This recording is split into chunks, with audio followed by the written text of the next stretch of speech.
யோவான் 12ஆம் அதிகாரம் 28வது வசனம். நாம் எல்லாரும் கண்களை மூடி இந்த வார்த்தைக்காக நாம் ஜெபிக்க போகிறோம். கர்த்தர் வாக்கு பண்ணினார் என்றால் அந்த பிரகாரமே செய்கிற தெய்வம். நம்ம எல்லாம் சேர்ந்து ஆண்டவரே இந்த வாக்குத்தத்த வசனத்துக்காக நாங்கள் ஜெபிக்கிறோம். ஆண்டவரே பிதா, ஆண்டவரே நீங்கள் தம்முடைய குமாரனை பார்த்து சொன்ன வார்த்தை, நான் உன்னை மகிமைப்படுத்தினேன் இன்னும் மகிமைப்படுத்துவேன் என்று சொல்லி இந்த வாக்குத்தத்த வசனத்தை நீங்கள் எங்களுக்கு தந்திருக்கிறீரே. உம்முடைய குமாரனுக்கு சொன்னது போல எங்களுக்கும் இந்த மாதத்தில் சொல்லுகிறீரப்பா. இந்த வார்த்தைகளை கொண்டு எங்களோடு பேச போகிறதுக்காய் நன்றி. இந்த வார்த்தை எங்களுக்கு 30, 60, 100 பலன் கொடுக்கத்தக்கதாய் ஆண்டவர் இந்த வார்த்தை நிறைவேற நீங்கள் உதவி செய்வதற்காக உமக்கு ஸ்தோத்திரப்பா. உம்முடைய ஆளுகின் வல்லமை இறங்கட்டும். கவனமாய் புரிந்து கொள்ள கேட்க கர்த்தர் நீங்கள் உதவி செய்வதற்காக உமக்கு ஸ்தோத்திரப்பா. இயேசுவின் நாமத்தில் பிதாவே, ஆமென். எல்லாரும் உற்சாகமாக கரங்களை தட்டி ஆமென் ஸ்தோத்திரம் ஸ்தோத்திரம் சொல்லுங்க பார்க்கலாம். பிதாவே, உமது நாமத்தை மகிமைப்படுத்தும் அப்படின்னு சொல்கிறார். ஆமென். பிதாவை பார்த்து இயேசு சொல்கிறாரு, ஆண்டவரே என்ன செய்யும்? உமது நாமத்தை மகிமைப்படுத்தும் என்று சொல்கிறார். ஆமென் என்றார் என்று எழுதியிருக்கிறது. ஆமென்.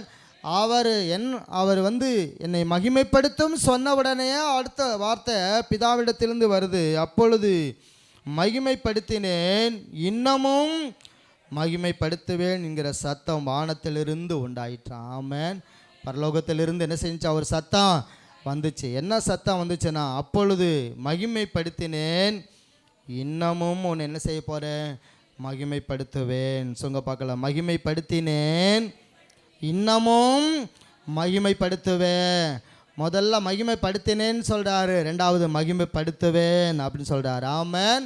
இன்னமும் உன்னை என்ன செய்வேன்? ஆமாம் சொல்லுங்கள். பக்கத்தில் கையப்பட்டு சொல்லுங்கள். உங்கள் ஊரில், உங்கள் சொந்தங்கள் மத்தியில், உங்கள் பந்தங்கள் மத்தியில், உங்கள் ஊரில் மகிமைப்படுத்துவார், மகிமைப்படுத்தியிருக்கிறாரு. இன்னமும் என்ன செய்ய போகிறாரா? மகிமைப்படுத்த போகிறார். ஆமென். இது வரைக்கும் செய்ததை விட இன்னுமே தான் என்ன செய்ய போகிறார்? அதிகமாய் மகிமைப்படுத்த போகிறார். ஆமென். ஸ்தோத்திரம். மகிமைப்படுத்தினேன் இன்னமும் மகிமைப்படுத்துவேன். அல்லேலூயா. அப்போ இதுவரைக்கும் ஆண்டவர் நம்மளை சும்மா விடலை, அவர் மகிமைப்படுத்தி தான் இருக்கிறார். ஆமென். ஸ்தோத்திரம். உங்கள் ஊரில், உங்கள் சொந்த பத்தத்தில் எல்லாரும் மத்தியிலையும் ஆண்டவர் உங்களை மகிமைப்படுத்தி தான் என்ன செஞ்சுருக்கிறார்? வைத்து இருக்கிறார். ஆமென். அல்லேலூயா. நாம் இருந்த நிலைமையில் நம்ம இப்போ என்ன செய்யலை? இல்லை. நல்லா சொல்லுங்க பார்க்கலாம். நம்ம இருந்த நிலைமையில் இப்போ இல்லை. ஆண்டவர் ஒருபடி நம்மளை என்ன செஞ்சுருக்கிறாரு? உயர்த்தி தான் வச்சிருக்கிறார். ஆமென். ஸ்தோத்திரம். அல்லேலூயா. ஆமாம். நான் ரொம்ப தாழ்ந்து போயிட்டேன், நான் ரொம்ப குறைவுபட்டுட்டேன், ஒன்றுமே இல்லை அப்படின்னு யார் என்ன செய்ய சொல்ல முடியாது. ஆமென். கர்த்தர் நமக்கு உயர்ந்த இடத்த தான் என்ன செஞ்சுருக்கிறாரு? தந்திருக்கிறார். ஆமென். அல்லேலூயா. ஒரு காலத்தில் நடந்த சம்பவத்தை நான் சொல்கிறேன். ஒரு பாஸ்டர் சொன்னாராம், அங்கங்கே பாயை விரித்து வச்சு உட்காந்துருப்பாங்களாம். காற்று அடித்தா பறந்து என்ன செஞ்சிருமா? அது வாட்டில் பாய் ஒரே ஓட்டமாக ஓடிருமா. ஆமென். சோத்திரம். உட்கார்றதுக்கு என்ன இல்லை, ஆள் இல்லை அப்படின்னு சொல்லி ஒரு காலத்தில் ஊழியம் செஞ்ச பாஸ்டர் மயன் சொல்கிறாரா, எங்கள் அப்பா ஊழியம் செய்யும்போது காற்றுல பறந்து என்ன செஞ்சிடும்? பாய் ஓடி போயிடும். ஆனால் இன்றைக்கி பாயே இல்லை, ஆனால் ஆள் என்ன செய்யுது? நிறையா கர்த்தரை ஆராதிக்கிறாங்க. ஆமென். அல்லேலூயா. அப்போ மகிமைப்படுத்தினேன் இன்னமும் மகிமைப்படுத்துவேன். ஆமென். ஒரு காலம் அப்படித்தான். அவங்க அப்பா ஒரு ட்ரெஸ்ஸோடு தான் என்ன செய்வாராம்? 6 வருஷத்துக்கு ஒரே ஒரு ட்ரெஸ் தானே, அதை துவைச்சி தான் போட்டுகிட்டே இருப்பார். ஆமென். ஆனால் இன்றைக்கி மயங்க 2 பேரும் புதுசாக என்ன செய்கிறாங்க? வெள்ளை ட்ரெஸ்ஸை போட்டுட்டு முன்னாடி நிற்கிறாங்க. ஆமென். என்ன காரணம் அப்படின்னா, மகிமைப்படுத்தினேன் இன்னமும் நம்மளை மகிமைப்படுத்துவார். ஆமென். சொல்லுங்க பார்க்கலாம். இன்னும் என்ன செய்வார்? நம்மளை மகிமைப்படுத்தி கொண்டே இருப்பார். அல்லேலூயா. ஆமென். அப்போ இந்த வாக்கு தத்தத்தின்படி ஆண்டவர் இந்த மாதம் முழுவதும் கர்த்தர் நம்மளையும் நம்முடைய திருச்சபையாரையும் நடத்த போகிறார். ஆமென். கர்த்தருடைய நாமம் மகிமைப்படுவதாக. ஆமாம். இந்த வார்த்தையில் சொல்லிட்டு சொல்கிறாரு, பிதாவே உம்முடைய நாமத்தை மகிமைப்படுத்தும் அப்படின்னு சொல்லி ஒரு ஜெபம் பண்ணுறார். ஆமென். உங்கள் நாமத்தை என்ன செய்யுங்க? மகிமைப்படுத்தும். அப்போ நீங்களும் நானும் இப்படி தான் ஜெபிக்கணும். ஆண்டவரே உங்கள் நாமத்தை என்ன செய்யுங்க? மகிமைப்படுத்துங்க. என் குடும்பம் உங்கள் நாமத்தின் நிமித்தம் என்ன செய்யப்படட்டும்? மகிமை அடையட்டும். இங்கே சபை உங்கள் நாமத்தை நிமித்தம் என்ன செய்யட்டும், மகிமைப்படட்டும் அப்படின்னு நம்ம ஜெபிச்சோம்னா அப்போ தான் ஆண்டவர் இந்த சத்தத்தை கொடுக்குறாரு. மகிமைப்படுத்தினேன், இன்னமும் நான் மகிமைப்படுத்துவேன் என்று சொல்லுகிறார். ஆமென். திருச்சபையை மகிமைப்படுத்த ஒரு காலம் வரப்போகுது. ஆமென். ஸ்தோத்திரம். அல்லேலூயா. நீங்கள் நம்புறீங்களோ இல்லையா? நான் நம்புகிறேன். ஆமென். கர்த்தர் மகிமைப்படுத்துகிற காலம் என்ன செய்ய போகுது, வரப்போகிறது. ஆமென், ஆமென். அல்லேலூயா. நான் இன்னமும் மகிமைப்படுத்துவேன் என்று சொன்னபடி ஆண்டவர் நம்முடைய திருச்சபை என்ன செய்ய போகிறாரு, மகிமைப்படுத்த போகிறார். ஆமென். நடந்த ஒரு சம்பவங்களை ஒரு 2 சம்பவங்களை நம்ம பார்த்துட்டு இயேசுவுக்கு ஆமென் மகிமைப்படுத்தினேன் என்று சொன்ன ஆண்டவர் எங்கெல்லாம் அவர் மகிமைப்படுத்தினார் என்று ஒரு 2 சம்பவத்தை நம்ம பார்க்க போகிறோம். இதே யோவான் எழுதின சுவிசேஷத்தில் நம்ம வாசிக்க போகிறோம். அதுக்கு முன்னாடி ஒரு வசனத்தை நம்ம வாசித்துட்டு அப்புறம் வாசிக்கலாம். யோவான் 1ஆம் அதிகாரம் 14வது வசனத்தை வாசிங்க பார்க்கலாம். அந்த வார்த்தை நிறைந்தவராய் வாசமணினார்.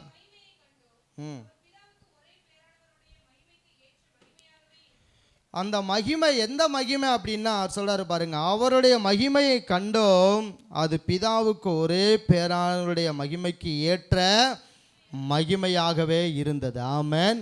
பிதாவுக்கு ஒப்பனையான ஒரு மகிமை. ஆமென். அல்லேலூயா. அந்த மகிமையைத்தான் இந்த பூமியில் அவர் மகிமைப்படுத்த விரும்பினார். ஆமென். அந்த மகிமையத்தை என்ன செய்த இந்த பூமியில் மகிமைப்படுத்த விரும்பினார். அதான் யோவான் 2ஆம் அதிகாரத்தில் கானாவூரில் கல்யாணம் நடக்குது. அந்த கல்யாணத்துக்கு இயேசுவை என்ன செஞ்சுருக்கிறாங்கன்னா அழைச்சிருக்கிறாங்க. ஆமென். பாருங்க அந்த வசனம் சொல்லுது பாருங்களேன். 2:1 3ஆம் நாளிலே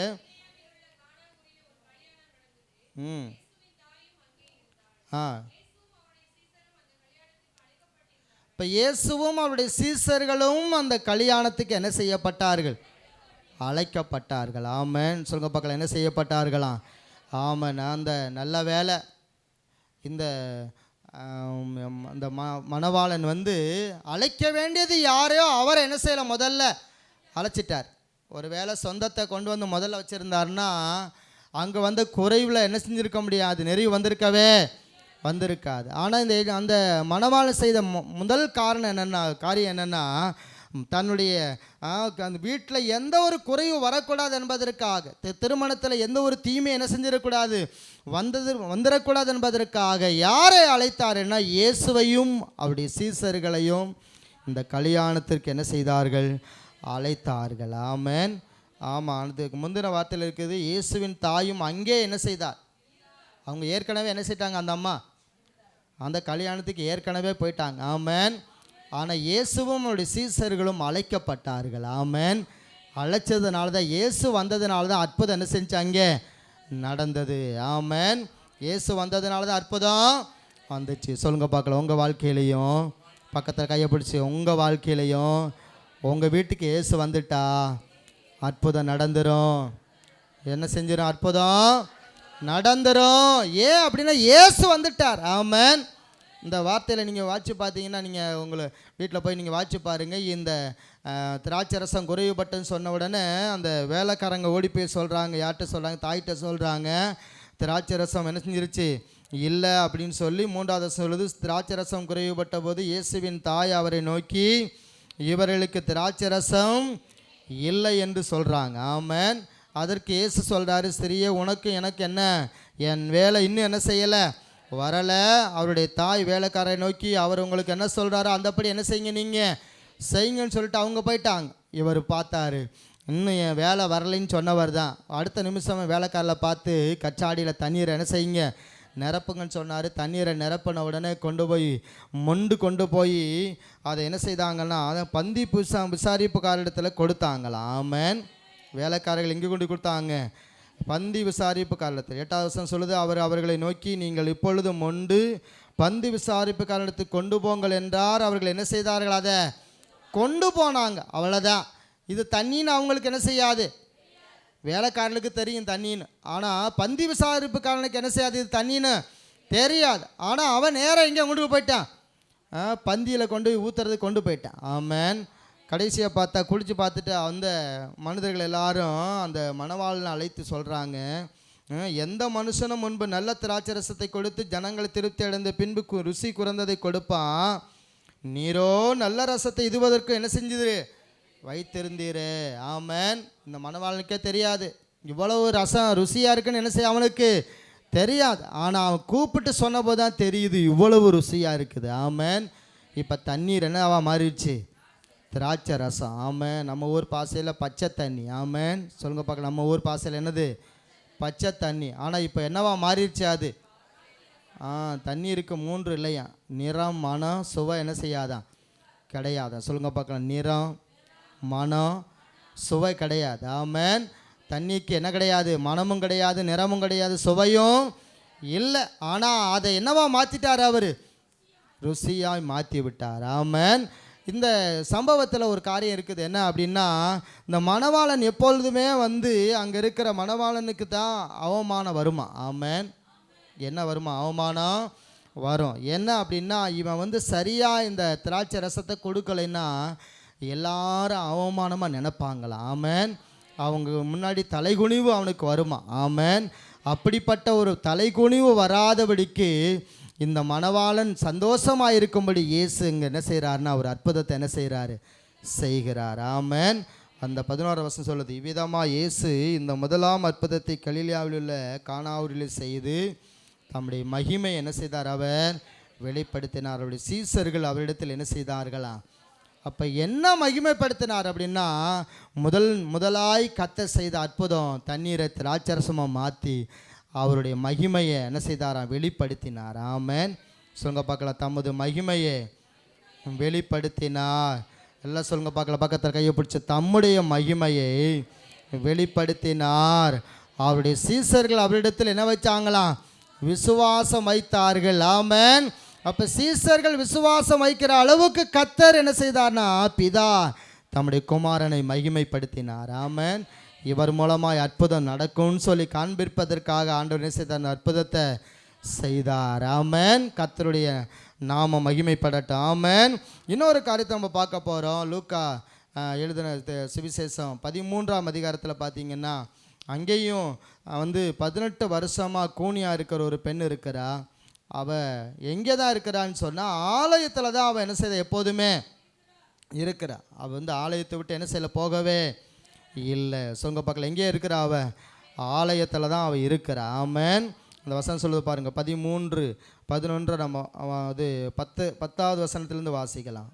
ஒரு ஓய்வு நாளில் அவள் ஜெப ஆலயத்தில்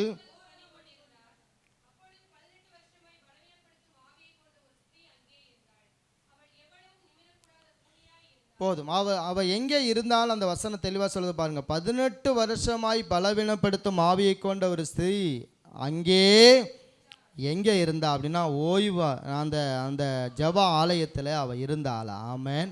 ஸோ உங்கள் பக்கத்தில் எங்கே இருந்தா? 18 வருஷமாக கூனியாக இருக்கிறவ 18 வருஷமாக இங்கே தான் இருக்கிறா.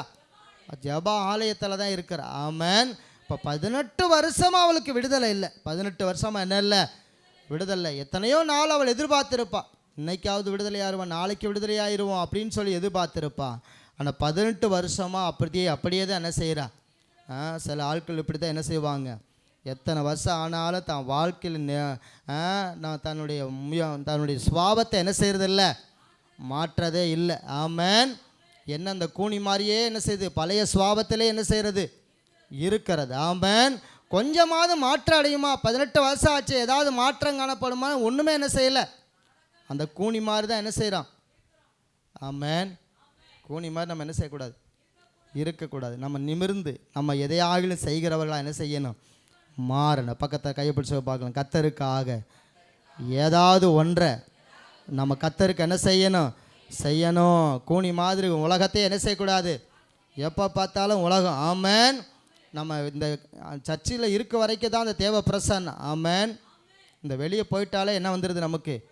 அப்படியே உலக பிரசன்னம் வந்து அப்படியே மூடி நம்ம உலகத்தையே பார்த்துட்ருக்குறோம், பூமியவே பார்த்துட்ருக்குறோம். ஆமென்.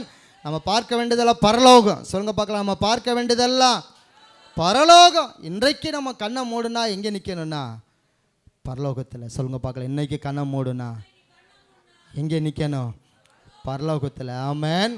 அப்படி நம்ம என்ன செய்யணும்? பரலோக வாழ்க்கை வாழணும். இந்த பூமியே பார்த்துட்டு இதையே நம்ம நோக்கி பார்த்துக்கிட்டு இது நமக்கு வாழ்க்கையின் சதம் அல்ல. ஆமென். நமக்கு ஒரு வாழ்க்கை வச்சிருக்கிறார், மேன்மையான ஒரு வாழ்வு. ஆமென். ஆண்டவர் அந்த கூனியை என்ன செய்தார்னா சுகமாக்கிட்டார். இந்த கூனி என்ன செய்தார்? சுகமாக்கிட்டார். சுகமாக்கின உடனே 17 வசனம் சொல்லுது, அப்பொழுது அவர் அப்படி சொன்னபோது அவரை விரோதித்திருந்த அனைவரும் வெட்கப்பட்டார்கள். ஜனங்கள் எல்லாரும் அவரால் செய்யப்பட்ட சகல மகிமையான செய்கையை குறித்து என்ன செய்தார்கள்? சொல்லுங்க பார்க்கலாம். ஜனங்கள் எல்லாரும், எல்லாம் சொல்லுங்க, ஜனங்கள் எல்லாரும் அவரால் செய்யப்பட்ட சகல மகிமையான செய்கையை குறித்து என்ன செய்தார்களாம்? சந்தோஷப்பட்டார்கள். கூனி என்ன செஞ்சிட்டா? நிமித்துட்டாங்க சொல்லி அங்கே மகிமைப்பட்ட சந்தோஷப்பட்டார்கள். ஆமென். இந்த மகிமையை ஆன செய்கைகளை குறித்து என்ன செய்தார்கள்? அங்கே சந்தோஷப்பட்டார்கள். அப்போ ஆண்டவர் சொன்ன வாக்கின்படியே மகிமைப்படுத்தினேன் என்று சொன்னபடி இந்த கூனியை சுகமாக்கி எல்லாரும் சந்தோஷப்படும்படி மகிமைப்படுத்தினார். ஆமென். இது போல தான் நமக்கும் செய்ய போகிறார். கையப்படி சொல்லுங்க பார்க்கலாம். இயேசுவை மகிமைப்படுத்தினது போல உங்களுக்கு உங்கள் குடும்பத்துக்கும் மகிமையை செலுத்தும்படிக்கு நீங்கள் ஆண்டவருக்கு நன்றிகளை சொல்லும்படிக்கு உங்கள் குடும்பத்துக்கு அற்புதம் என்ன செய்ய போகுது? ஒவ்வொரு நாளும் நடக்க போகிறது. ஆமென். இந்த 11 பாதங்கள் நடத்தின ஆண்டவர் இந்த 12வது மாதத்தில் மகிமையாக என்ன செய்ய போகிறாரு? அற்புதங்களை செய்ய போகிறார். ஆமென். ஆமென். அல்லேலூயா. ஒரு தம்பி கண்ணன் ஒரு தம்பி வந்தார். அவரை பார்க்குறக்கு அவங்க அம்மா சொன்னாங்க, ஜெபமண்ணு பாஸ்டர், என் மையம் இப்படி ஆகிட்டா, மணலில் பாதிப்போடு இருக்கிறா, நீங்கள் அவங்களுக்கு வந்து ஜெபமண்ண வாங்கன்னு சொல்லி கூட்டிகிட்டு போனாங்க. கூட்டிகிட்டு போனால் அவன் எங்களை கண்ட உடனே பெரிய கல்லை எடுத்துக்கிட்டு கிட்ட வந்தேன்னா அவங்கள என்ன செஞ்சிருவேன்? எரிஞ்சிருவேன் அப்படின்னு சொல்லி அப்படி நின்றுக்கிட்டு இருக்கிறான். கோபமாக நின்றுட்டு இருக்கிறான். நாங்கள் 2 பேர் பார்த்துட்டு சரி வேண்டான்னு சொல்லி வீட்டுக்கு வந்துட்டோம். ஆமென். ஸ்தோத்திரம். அல்லேலூயா. இது இப்போ நடந்து ஒரு வருஷக்கிட்ட இருக்கும். இப்போ திடீர்னு பாருங்கள், போன வாரத்தில் அவங்க அம்மா ஜெபம் பண்ணாங்களாம். என் மகன் எங்கே போனான்னு எனக்கு தெரியலை, எங்கே போனானே எனக்கு தெரியலை, ஆனால் அவன் வந்து எப்படியாவது என்ன செய்யணும், வீட்டுக்கு வரணும், எப்படியா எனக்கு வேணும் அப்படின்னு சொல்லி நைட்டில் 12 மணிக்கு எந்திரிச்சு ஒரு ஜெபம் பண்ணாங்களே. ஏசப்பா, எனக்கு யாரும் ஒன்றும் தெரியல, எனக்கு என் மையனை எப்படியாவது நீங்கள் என்ன செய்யுங்க, கொண்டு வாங்கன்னு சொல்லி சொன்னாங்களா. ஆமென். அந்த பையன் மறுநாள் அந்த அவங்க ஜெபம் பண்ண மறுநாளே சருகணிக்கு வந்துட்டானா. எல்லாம் சொன்னாங்களா, அவன் மையன் சருகணிக்கு வந்துட்டான். சருகணிக்கு வந்தேன்னு சொன்ன வீட்டுக்கே வந்துட்டானா. தாடியெல்லாம் வளர்த்து முடியெல்லாம் வளர்த்து அசிங்கமாக வந்தானா. இப்போ வீட்டுக்கு வந்த உடனே முடி வெட்ட சொல்லி முடி வெட்டினாங்கண்ணா. முடியை வெட்டி அமாவாசை இரவு ஜபத்துக்கு வந்திருந்தேன். ஆமென். அழகாக முடி வெட்டி அழகாக ட்ரெஸ்ஸு உடுத்தி அவன் வந்து அழகாக பேசுகிறான் இப்போ. ஆமென். அப்போ நிச்சயமாக ஆண்டவர் என்ன செய்ய முடியும் அப்படின்னா, அற்புதங்களை செய்ய அவரால் முடியும். பக்கத்தில் கையை பிடிச்சுங்க பார்க்கலாம். மகிமைப்படுத்தினேன், இன்னமும் என்ன செய்வேன், உன்னை மகிமைப்படுத்துவேன். உங்கள் குடும்பத்திலையும் இப்படி அற்புதம் என்ன செய்யும், கட்டாயமாக நடக்கும். ஆண்டவரை நம்ம விசுவாசிக்கும் போது அற்புதமாய் ஆண்டவர் அதிசயமாய் நடத்துவார். ஆமென். ஆமென். அல்லேலூயா. எப்படி இவனுக்குள்ள இப்படிப்பட்ட ஒரு மாற்றம். ஆமென். ஏசானாவை தொட்டது மாதிரி ஏசானா வந்து பைத்தியமாக தெரிஞ்சவர் தான். சும்மா வந்து ஒரு கூட்டத்தில் 2-3 பேர் கனவு மனைவி பாடிட்டு இருந்த போது உட்கார்ந்து எந்திரிச்சிட்டு போனவர் தான். அதோடு அவருக்கு என்ன செஞ்சிச்சு, இந்த பைத்தியம் தெரிஞ்சு கிட்டத்தட்ட 1000 சபைகளை ஸ்தாபித்து சமீபத்தில் தான் மரித்தார். ஆமென். அப்படிப்பட்ட ஒரு அதிசயம் என்ன செஞ்சு அவர் வாழ்வில். பைத்தியம் அவர் யாருன்னா, அவர் யார்? பைத்தியமாக இருந்தவரை ரட்சித்து 1000 சபையை உருவாக்குற அளவுக்கு. ஆமென். இன்றைக்கும் அவர் சபைக்கு 3 லட்சம் பேர் ஒரே சோதர கூடார பண்டிகைக்கு வருவாங்களாம். 3 லட்சம் பேர் வருவாங்களாம். ஆமென். அந்த சபையில் இருக்க மக்களே சமைப்பாங்களாம். அவங்க ஊழியர்களே சமைச்சு அவங்களே அந்த மக்களுக்கு எல்லா ஆகாரத்தையும் 3 நாட்களுக்கு கூடார பண்டிகையில் போடுவாங்களாம். ஆமென். இன்றைக்கு வரைக்கும் அவர் இறந்து போனால் அந்த ஊழியம் இன்னும் என்ன செய்யுது, சிறப்பாக நடந்துகிட்டே இருக்குது. ஆமென். அல்லேலூயா. சொல்லுங்க பார்க்கலாம். மகிமைப்படுத்தினேன், இன்னமும் என்ன செய்வேனா, இன்னமும் மகிமைப்படுத்துவேன். ஆமென். அப்போ ஆண்டவர் அந்த 18 வருஷமா கூனியா இருந்த பெண்ணை சுகமாக்கி மகிமைப்படுத்தின உடனே எல்லாரும் சந்தோஷப்பட்டார்கள். ஆமென். இது போல தான் எல்லாரும் சந்தோஷப்படும்படியாக கர்த்தர் நம்முடைய வாழ்விலும் நம்முடைய குடும்பத்தில் நம்முடைய திருச்சபையிலும் கர்த்தர் செய்ய போகிறார். ஆமென். ஆமென். சங்கீதம் 50வது அதிகாரத்தில் 15வது வசனம் இப்படி சொல்லுது. வாசிங்க பார்க்கலாம். சங்கீதம் 50:15. ஆபத்து காலத்தில் என்னை நோக்கி கூப்பிடு, நான் உன்னை விடுவிப்பேன், நீ என்னை என்ன செய்வாய்? மகிமைப்படுத்துவாய். ஆமென். ஆபத்து காலத்தில் என்னை நோக்கி நீ என்ன செய்ய? கூப்பிடு, நான் உன்னை என்ன செய்வேன்? விடுவிப்பேன், நீ என் நாமத்தை என்ன செய்வாய்? மகிமைப்படுத்துவாய். ஆமென். உங்கள் குடும்பத்தில் நீங்க மகிமைப்படுத்தும்படியான அற்புதம் என்ன செய்ய போகுதுன்னா நடக்க போகிறது. ஆமென். நம்ம ஒண்ணு செய்யணும், ஆண்டவரை நோக்கி என்ன செய்யணும்?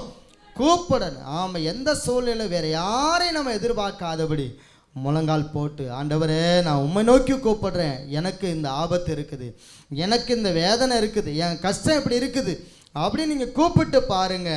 ஆண்டவரை மகிமைப்படுத்தும்படி கர்த்தர் உங்களுக்கு ஒரு அற்புதத்தை செய்வார். கையை தட்டி ஆண்டவரை மகிமைப்படுத்துங்க பார்க்கலாம். கர்த்தரை மகிமைப்படுத்தும்படி உங்களுக்கு ஒரு அற்புதம் நடக்கும். கர்த்தரை ஆண்டவர் ஆராதிக்கும்படிக்கு கர்த்தர் உங்களுக்கு அற்புதத்தை என்ன செய்வார்? ஆமென். ஒருவேளை நீங்க நினைக்கலாம், என்ன எனக்கு ஒன்றும் நடக்கலை, இல்லை நடக்கும். விசுவாசித்தால் அற்புதத்தை நீங்க என்ன செய்வீங்க? பார்ப்பீர்கள். ஆமென். ஆமா, நம்ம வார்த்தையை நம்பணும். சொல்லுங்க பார்க்கலாம், வார்த்தையை நம்பணும். இது எழுதி இருக்கிற வார்த்தை உண்மை. ஆமென். இது ஒரு நாள் என்ன செய்யாது? பொய் சொல்லாது. பக்கத்துல எப்படி சொல்லுங்க, இந்த வார்த்தை ஒரு நாள் என்ன செய்யாது? ஒரு நாளும் பொய் சொல்லாது. ஆமென். இந்த வார்த்தை நிறைவேறாமலும் என்ன செய்யாது? போகாது. சொன்னது சொன்னதுதான். ஆமென். சொங்க பார்க்கலாம், சொன்னதுதான் அப்படியே நடக்கும். சொங்க பார்க்கலாம், அப்படியே மகிமைப்படுத்தினேன் என்று சொன்னால் ஆண்டவர் நிச்சயமா இன்னமும் நம்மளை என்ன செய்வார்? மகிமைப்படுத்துவார். ஆமென். மகிமைப்படுத்தினேன் என்று சொன்ன ஆண்டவர் கானாவூர் கல்யாணத்துல மகிமைப்படுத்தினார். ஆமென். அது போல கூனியின் நிமித்தம் கர்த்தர் என்ன செய்தார்னா அவருடைய நாமத்தை மகிமைப்படுத்தி ஜனங்கள் எல்லாரும் சந்தோஷப்படும்படியாக மகிமைப்படுத்தினார். ஆமென்.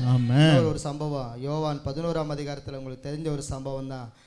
மரித்த லாசருவை என்ன செய்யறானா, 4 நாள் ஆயிடுச்சு நாருமேன்னு சொல்லி அவங்க மாத்தாள் சொல்றா, இந்த மாதிரி 4 நாள் ஆயிட்டு என்ன செய்யும் நாருமே அப்படின்னு சொல்லி அவர் சொல்லும்போது சொல்றாரு, கல்லை பரட்டுங்கன்னு சொல்றாரு. கல்லை பரட்டின உடனே 4 நாள் ஆயிட்டு நாருமேன்னு சொன்ன பொழுது சொல்றாரு, நீ எழுந்து வான்னு சொல்லி ஆமாம் லாசருவை வான்னு சொன்னவனை வெளியே என்ன செய்தான்? உரத்த சத்தமாய் சொன்ன உடனே அது வெளியே வந்தான். ஆமென். 44வது வசனம் சொல்லுது, அப்பொழுது மரித்தவன் வெளியே வந்தான், அவன் கால்களும் கைகளும் பிரேத சீலையினால் கட்டப்பட்டிருந்தது, அவன் முகமும் சீலையினால் சுட்டப்பட்டிருந்தது. இயேசு அவர்களை நோக்கி, இவனை என்ன செய்யுங்க? கட்டு அவிழ்த்து விடுங்கள் என்றார். அப்பொழுது மரியாள் வந்திருந்து இயேசு செய்தவர்களை கண்டவர்களாகிய யூதர்கள் அநேகர் அவரிடத்தில் என்ன செய்தாருன்னா எல்லாரும் விசுவாசமானார்கள். ஆமென். அப்போ என்ன காரணம் அப்படின்னா, என்ன மகிமைப்படுத்தினார்? ஜனங்கள் விசுவாசிக்கத்தக்கதாய் கர்த்தர் மகிமைப்படுத்தினார். ஆமென். பக்கத்தில் கையை பிடிச்சவங்க பார்க்கலாம், ஜனங்கள் விசுவாசிக்கத்தக்கதாய் கர்த்தருடைய நாமத்தை என்ன செய்தார்? அங்கே மகிமைப்படுத்தினார். ஆமென். மகிமைப்படுத்தினேன்னு என்ன மகிமை அப்படின்னா, ஜனங்கள் விசுவாசிக்கத்தக்கதாய் மரித்தவன் எழும்பி விட்டான். ஆமென். மரித்தவன் என்ன செய்தான்? எழும்பி விட்டான். ஆமென். நம்ம ஊர்ல ஒரு மரித்து போன ஒருத்தர் எழும்பிட்டார்னா அந்த ஊர்ல எல்லாரும் பார்ப்பாங்க, என்ன இது அதிசயம் அப்படின்னு பார்ப்பாங்க. ஆமென். வேதத்தை நடந்தது சம்பவம். அல்லேலூயா. 4 நாள் ஆயிற்று நாரி போன சரீரம், ஆனாலும் கர்த்தர் என்ன செய்தாரு? அவருடைய நாமத்தை மகிமைப்படுத்துவதற்காக இந்த அற்புதத்தை செய்கிறார். ஆமென். ஏன் 3வது நாள் உயிரோடு எழுப்பல அப்படின்னா, 3 நாள் வரைக்கும் யூதர்கள் முறைப்படி 3 நாள் வரைக்கும் பணத்தை வச்சிருப்பாங்களா. ஆமென். அவன் உயிரோடு என்ன செய்வான்? எழும்பி வருவானுங்கிற ஒரு நம்பிக்கை இருக்குமா. ஆமென். ஆனால் 4வது நாள் ஏன் அவனை கொண்டு போய் அடக்கம் பண்ணினாங்கன்னா, இனி இவன் என்ன செய்ய முடியாது? பிழைக்க மாட்டான் அப்படிங்கிற அவிசுவாசத்தோடு தான் கொண்டு போய் என்ன செய்தாங்களாம்? அடக்கம் பண்ணிட்டாங்க. அப்படிப்பட்ட நிலைமையில தான் இயேசு என்ன செய்தாங்க? போய் என்ன செய்தார்? அற்புதம் செய்தார். ஆமென். என்ன 3ஆம் நாளே அவர் என்ன செய்வார்? உயிரோட எழுப்பி இருப்பார். ஆமென். ஏன் 4வது நாள் போகணும்? இந்த குடும்பத்தை மிகவும் நேசித்த இயேசு இந்த வீட்டின் மேலே எப்படி இருப்பார்னா மிகவும் அன்பாக இருப்பார். ஆமென். இந்த வசனம் சொல்லுது பாருங்களேன், 11வது அதிகாரத்தில் 5வது வசனம் சொல்லுது பாருங்க, இயேசு மார்த்தாளிடத்திலும் சகோதரிடத்திலும் லாசருவிடத்திலும் அன்பாயிருந்தவர் எப்படி வியாதியா இருக்கிறான்னு கேள்விப்பட்டு ஏன் 3 நாள் வரைக்கும் 4 நாள் வரைக்கும் போகாம இருந்தார் அப்படின்னா, 3 நாள் வரைக்கும் அவங்க செத்தாலும் அவங்க அடக்கம் பண்ண மாட்டாங்க. ஆமென். 4வது நாள் அடக்கம் பண்ணது பின்பு தான் அவர் என்ன செய்றார்? போய் அற்புதத்தை செய்கிறார். ஆமென். ஆமென். மகிமைப்படுத்தினேன் என்று சொன்னபடியே பிதா தம்முடைய குமாரனுடைய நாமத்தை என்ன செய்தார்? அங்கே மகிமைப்படுத்தினார். ஆமென். நடக்க முடியாத ஒன்றை நடக்க வச்சார். பக்கத்துல கையை பிடிச்சு சொல்லுங்க பாருங்க. நடக்க முடியாத என்ன செய்தார்? நடக்க வைத்தார். ஆமென். நம்ம வீட்டுல நடக்காத ஒன்றை என்ன செய்வார்? அவரு நடக்க வைப்பார். ஆமென். இதுவரைக்கும் நீங்க கண்டிராததை என்ன செய்ய போறாரு? காண வைக்க போகிறார். ஆமென். நல்ல கையை தட்டி ஆண்டவரை மேம்படுத்தும் எல்லாரும் உற்சாகமா. இதுவரைக்கும் கண்டிராததை, இதுவரைக்கும் நாங்க பார்த்திராததை நீங்க செய்ய போறீங்க ஆண்டவர். ஆமென். உயிரோடு எழும்பதை யார் என்ன செய்ததுல பார்த்தது இல்ல, ஆனா எல்லாரும் விசுவாசிக்கத்தக்கதாய் கர்த்தர் இந்த அற்புதத்தை என்ன செய்தார்? அங்கே செய்திருக்கிறார், மகிமைப்படுத்தி இருக்கிறார். ஆமென். உங்க குடும்பத்துக்கும் இப்படிப்பட்ட ஒரு அதிசயத்தை என்ன செய்ய போறாரு? ஆமென். நான் விசுவாசிக்கிறேன் ஒவ்வொரு குடும்பத்துக்கும் ஆண்டவருடைய நாம மகிமை அடையும்படி கர்த்தர் என்ன செய்ய போறார்? அற்புதத்தை இந்த மாதம் முழுவதும் அவர் செய்ய போறேன் என்று வாக்கு பண்ணியிருக்கிறார். ஆமென். ஏதோ நானா வார்த்தையை சொல்லல. ஆமென். கர்த்தர் என் வாயில வைத்தார். அல்லேலூயா. ஆமென். நான் மகிமைப்படுத்துவேன் என்று சொல்லியிருக்கிறார். ஆமென். இந்த காரியத்தை நம்ம பார்த்து நம்ம முடிக்க போகிறோம். அந்த யோவான் 12ஆம் அதிகாரத்தில் இயேசு சொல்லும்போது இந்த வார்த்தையை சொல்றாரு. 27வது வசனத்தை நம்ம வாசிக்கலாம். இப்பொழுது என் ஆத்துமா கலங்குகிறது,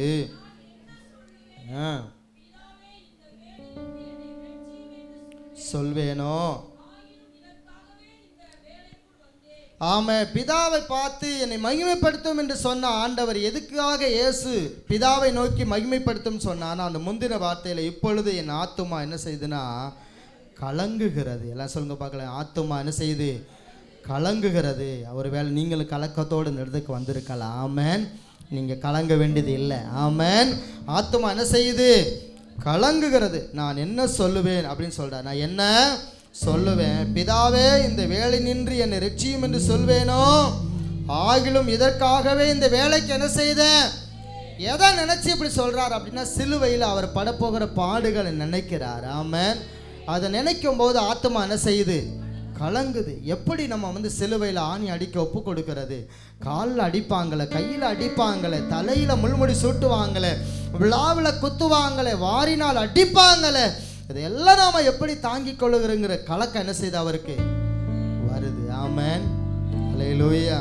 இது வேண்டான்னு சொல்லி விட்டுட்டு என்ன செய்ய முடியாது? போக முடியாது. சொல்றாரு பாருங்க. இந்த வேலை நின்று என்னை ரட்சியும் என்று சொல்வேனோ, ஆகிலும் இதற்காகவே இந்த வேலைக்காகவே நான் என்ன செஞ்சிருக்கிறேன்? வந்திருக்கிறேன். நான் அடிக்கப்படும்படிதான் நான் என்ன செஞ்ச பூமிக்கு வந்திருக்கிறேன். நான் எப்படி கலங்கினாலும், என் ஆத்துமா கலங்கினாலும் என்னால் ஒன்றும் செய்ய முடியாது. என்னை மகிமைப்படுத்தும் சொல்லி அப்போ தான் சொல்கிறார். ஆமென். என்னை நீங்கள் என்ன செய்யுங்க? மகிமைப்படுத்துங்க. நான் அந்த வேலைக்காக வந்திருக்கிறேன். நான் இதற்காகத்தான் வந்திருக்கிறேன். ஆமென். நாம் வந்தது நோக்கமே இந்த பூமியில் ஆண்டவர் நம்மளையும் இந்த பூமிக்கு கொண்டு வந்ததுக்கு ஒரு நோக்கம் இருக்குது. ஆமென். ஆமென். பார்க்கலாம். நம்மளை கொண்டு வந்ததுக்கு ஒரு நோக்கம், கொண்டு வந்ததற்கு ஒரு நோக்கம் உண்டு. ஆகிலும் இதற்காகவே இந்த வேலைக்கு தான் நான் என்ன செஞ்சிருக்கிறேன்? ரட்சிக்கப்பட்ட தேவ ஜனத்துக்குள்ள நமக்குள்ள ஒரு வேலை இருக்குது. நாம கர்த்தரை ஆராதிப்பது, தொழுது கொள்வது, சேவிப்பது, இதுதான் நம்முடைய வேலை. ஆமென். ஆமென். இதற்காகத்தான் ஆண்டவர் நம்மளை என்ன செஞ்சிருக்காரு? வச்சிருக்கிறார். ஆமென். நம்முடைய வேலையெல்லாம் இதுதான். இதையே நம்ம நோக்கி ஓடிக்கொண்டே இருக்கணும். ஆமென். அவர் நினைக்கிறார், நான் என்ன சொல்லுவேன்? நான் இந்த வேலை நின்று என்னை ரட்சியும் என்று சொல்வேனோ, இந்த பாடு எனக்கு வேணான்னு சொல்லுவேனோ, எனக்கு இந்த பாட்டை நீ அனுபவிக்கணும் பிதா சொல்லிட்டார். இது நின்று என்னை ரட்சியும் என்று நான் எப்படி சொல்லுவேன்? ஆகிலும் இதற்காகவே இந்த வேலைக்கு நான் என்ன செஞ்சிருக்கிறேன்? வந்திருக்கிறேன். சொங்க பார்க்கல. இந்த வேலைக்காகவே நான் வந்திருக்கிறேன் அப்படின்னு இயேசு என்ன செய்தார்? பிதாவை நோக்கி சொன்னார். ஆமென். நாம் ரட்சிக்கப்பட்டது எதுக்காகன்னா பரலோகம் போக. ஆமென். நான் பரலோகம் போகத்தான் இந்த இடத்துக்கு என்ன செஞ்சிருக்கிறேன்? வந்திருக்கிறேன். கையை வைத்து சொல்லுங்க பார்க்கலாம். நான் வந்த நோக்கம் பரலோகம் போகணும். பரலோகம் போகணும். நாம் இந்த உலகத்துக்காக வாழ வேணும் மாட்டேன். இயேசுவுக்காக வாழுவேன். இயேசுவுக்காக வாழுவேன். துன்பம் வந்தாலும், என்ன வேதனை வந்தாலும், என்ன கஷ்டம் வந்தாலும், என் வாழ்க்கை இயேசுவுக்காக. ஆமென். ஆமென். நம்ம ஆண்டவருக்காக வாழும்போது ஆண்டவர் அவருடைய நாமத்தை மகிமைப்படுத்துவார். ஆமென். இந்த கடைசியா சொல்லி முடிக்கிறார். இந்த வேலைக்காகவே நான் வந்தேன்னு சொன்ன ஆண்டவர் சிலுவைக்கு தன்னை ஒப்பு கொடுத்ததுனால என்ன நடந்துச்சு அப்படின்னா பிலிப்பியர் 2ஆம் அதிகாரத்தில் சொல்லும்போது சொல்கிறாரு 11வது வசனத்தில் பவுல் இந்த வார்த்தை எழுதுகிறாரு. வாசிக்கலாம். 10, 2, 10, 11 இந்த 2 வசனங்களை நம்ம வாசிக்கலாம். இயேசுவின் நாமத்தில் வானோர் பூதலத்தோர் பூமியின் எல்லாருடைய முழங்கால்களும் முடங்கும்படிக்கு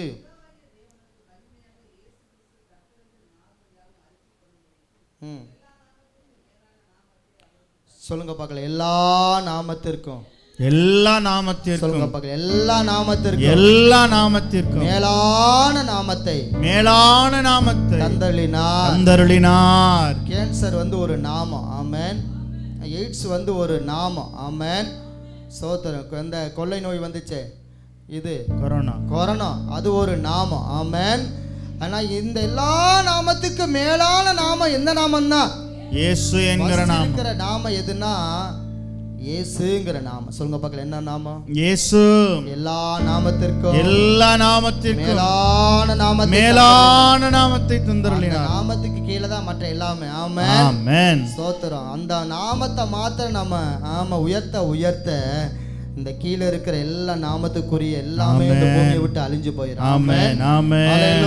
ஹல்லேலூயா. பிதாவாகிய தேவனுக்கு மகிமையாக இயேசு கிறிஸ்து கர்த்தர் என்றும் நாவுகள் அறிக்கை பண்ணும்படிக்கு எல்லா நாமத்திற்கு மேலான நாமத்தை என்ன செய்தாராம்? ஆமென். தந்தருளினார். சொல்லுங்க பார்க்கலாம். அவருக்கு தந்தருளினார். மகிமைப்படுத்தினேன். இன்னமும் நான் என்ன செய்ய போறேன்? உன்னை மகிமைப்படுத்துவேன். இயேசுங்கிற நாமத்துக்குள்ளதான் எல்லாமே என்ன செய்யுது? இருக்குங்கிறத உலகம் பூரா சொல்றதுக்கு தான் உன்னை நான் மகிமைப்படுத்தினேன், மகிமைப்படுத்துவேன். இன்னும் என்ன செய்ய? உன்னைய இந்த நாமத்துக்குள்ளதான் இருக்கு. சொல்லுங்க பார்க்கலாம். இந்த நாமத்துக்குள்ளதான் எல்லாமே இருக்குது.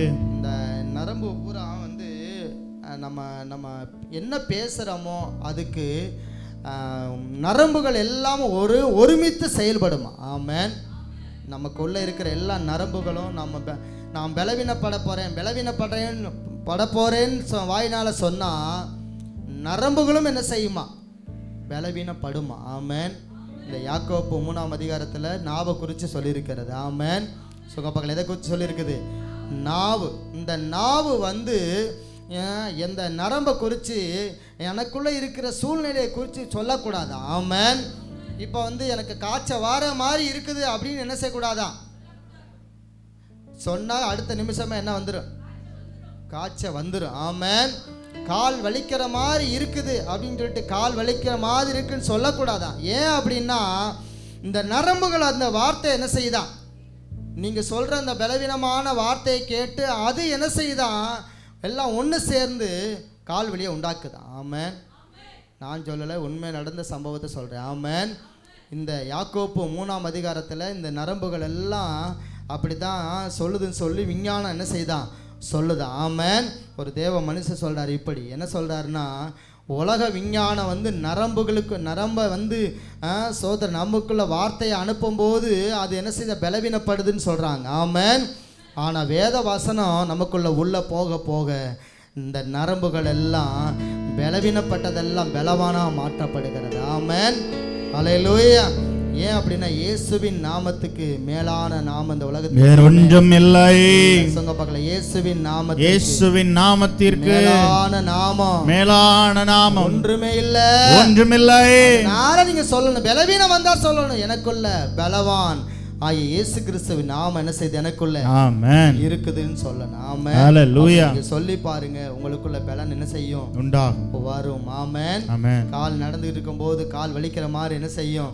தெரியும். நீங்க சொல்லணும், எனக்குள்ள ஆண்டவருடைய நாமம் இருக்குது, நான் எழுந்து நடப்பேன், நான் உட்கார்ந்து இருக்க மாட்டேன்.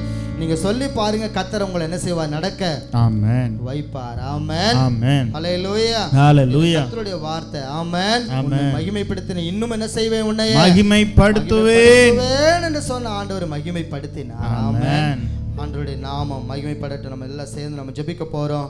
ஆண்டவருடைய நாமம் மகிமையடையும்படிக்கு நீங்களும் ஒவ்வொரு நாட்களும் பிதாவாகிய தெய்வம் இயேசுவை மகிமைப்படுத்துறது போல நம்மையும் என்ன செய்ய போறாருன்னா அவருடைய வார்த்தை வழியாய் பேசி நம்மளையும் ஆண்டவர் மகிமைப்படும்படி கர்த்தர் உதவி செய்ய போகிறார். ஆமென். எல்லாம் சேர்ந்து நம்ம ஜெபிக்க போகிறோம். கர்த்தாவே, இந்த வார்த்தை வழியா நீங்க எங்களோட பேசுனதுக்காக ஸ்தோத்திரப்பான்னு சொல்லுங்க பார்க்கலாம். துதிக்கிறோம், ஜெபிக்கிறோம்ப்பா, இன்னும் மகிமைப்படுத்துவேன்னு சொன்ன வார்த்தையின்படி ஆண்டவரே இந்த மாதம் முழுவதும் ஆண்டவரே பிதாவே ஆமே உம்முடைய குமாரனை நீங்க மகிமைப்படுத்தினது போல எங்களையும் எங்கள் திருச்சபையாரையும் குடும்பங்களையும் பிள்ளைகளையும் மகிமைப்படுத்தினேன், இன்னமும் வாக்கு தத்தத்தின்படியே குடும்பங்களை மகிமைப்படுத்த போகிறக்காய் நன்றி. இந்த பூமியில நீங்க இருந்த நாட்கள்ல பிதாவே தம்முடைய குமாரனை மகிமைப்படுத்தினீரே. ஆமை மகிமைப்படுத்தினது போல மகிமைப்படுத்துவீராக, மகிமைப்படுத்துவீராக, மகிமைப்படுத்துவீராக. மகிமைப்படுத்துகிற தேவனுடைய வல்லமை இறங்கட்டும், மகிமைப்படுத்துகிறவங்க தேவ வல்லமை இறங்கட்டும், மகிமைப்படுத்துகிறவங்க வல்லமை இறங்கட்டும், மகிமைப்படுத்துகிறவங்க வல்லமை இறங்கட்டும். எல்லாம் சொல்லுங்க பார்க்கலாம். எல்லா நாமத்துக்கும் மேலான நாமத்தை தந்தள்ளினாரே. ஆமென். எல்லா நாமத்துக்கும் மேலான நாமம் அந்த நாமம் இயேசுவின் நாமம். சொல்லுங்க, இயேசு. இயேசு எப்படி அவரை மகிமைப்படுத்தினேன் மகிமைப்படுத்துவேன் என்று சொல்றாருன்னா, இயேசுங்கிற நாமம் சொன்னா எல்லாம் வரும். இயேசுங்கிற நாமம் வந்தா வியாதி விலகும். இயேசுங்கிற நாமம் சொன்னா பாவம் மன்னிக்கப்படும். இயேசுங்கிற நாமம் சொன்னா சாபம் நீக்கப்படும். ஆமென். ரகா தீராமா லஷகராபா தூராமா லதராபா ஓராமா சந்தராபா. அப்படிப்பட்ட ஒரு மகிமையை ஆண்டவர் பிதா ஆமென் தம்முடைய குமாரனுக்கு கொடுத்தார் என்று எழுதியிருக்கிறது. மகிமைப்படுத்தினேன், இன்னும் நான் மகிமைப்படுத்துவேன். ஆமா, இயேசுங்கிற நாமத்தை சொல்லி பாருங்க. இயேசு இயேசு இயேசு. ஒன்றுமே நீங்க சொல்ல தெரியலனாலும் இயேசு இயேசுன்னு மட்டும் சொல்லிட்டே இருங்க. ஓ ரபா ரகந்தரமரபா.